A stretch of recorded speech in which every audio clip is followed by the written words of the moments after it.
Hello বন্ধুরা, কেমন আছেন? আজকে আপনাদেরকে ইউনিক টাইপের কিছু ফল দেখাবো, যেগুলো দেখতে খুব অসাধারণ।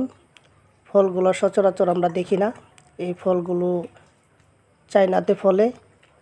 তো দেখেন, ফলের কালারগুলো খুব সুন্দর, অসাধারণ দেখতে,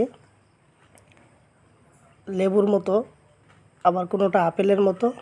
দেখেন, আরেকটা জিনিস দেখেন, সেটা হলো ড্রাগন ফল।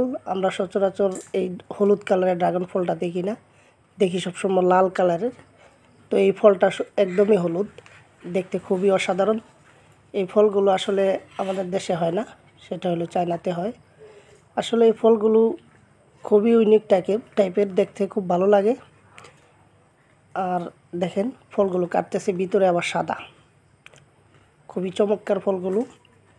এরপরে আরেকটা ফল আসতেছে, সেটা হলো, দেখেন, ফলগুলো দেখতে খুব গাবের মতো, কিন্তু ফলগুলো খুবই সুস্বাদু একটা ফল। এটাও খুব সুন্দর দেখতে। এই দেখেন আরেকটা ফল, এটা দেখতে আপেলের মতো, কিন্তু আপেল না, খুবই এটা ইউনিক টাইপের একটা ফল। এটাও খুবই সুন্দর। তো আসলে যদি আমাদের এই ভিডিওগুলো আপনাদের ভালো লাগে, তাহলে ফলো দিয়ে সাথে থাকবেন, কারণ প্রতিনিয়ত এরকম ভিডিও আমরা আপলোড করে থাকি।